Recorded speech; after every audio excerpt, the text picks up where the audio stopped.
ನಮಸ್ಕಾರ ಗೆಳೆಯರೇ, ನಾನು ನಿಮ್ಮ ಮೈಸೂರು ಹುಡುಗ ಮನೋಜ್ ಮಾತಾಡ್ತಾ ಇರೋದು. ಎಲ್ಲರಿಗೂ ಗೌರಿ ಗಣೇಶ ಹಬ್ಬದ ಹಾರ್ದಿಕ ಶುಭಾಶಯಗಳು.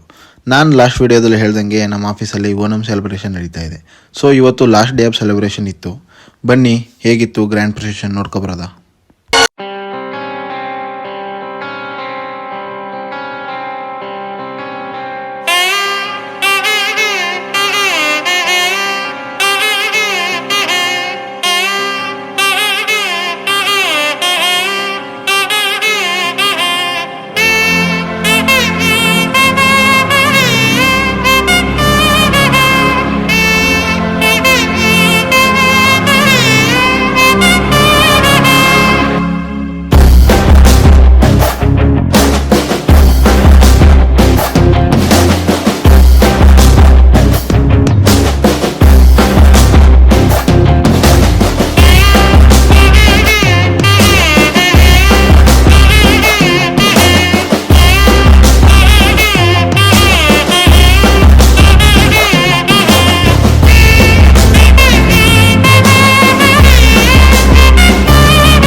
वराहरूपं देववरीष्टं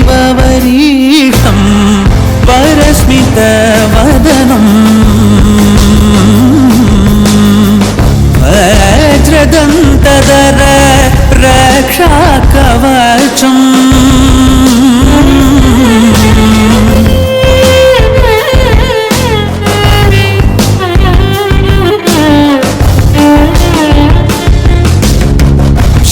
शिवसम्भूत भुवि संजात ನಂಬಿದವಗಿಂಬು ಕೊಡುವವನೀತ ಸಾವಿರ ದೈವದ ಮನ ಸಂಪ್ರೀತ ಬೇಡುತ್ತ ನಿಂದೆವು ಆರಾಧಿಸುತ್ತ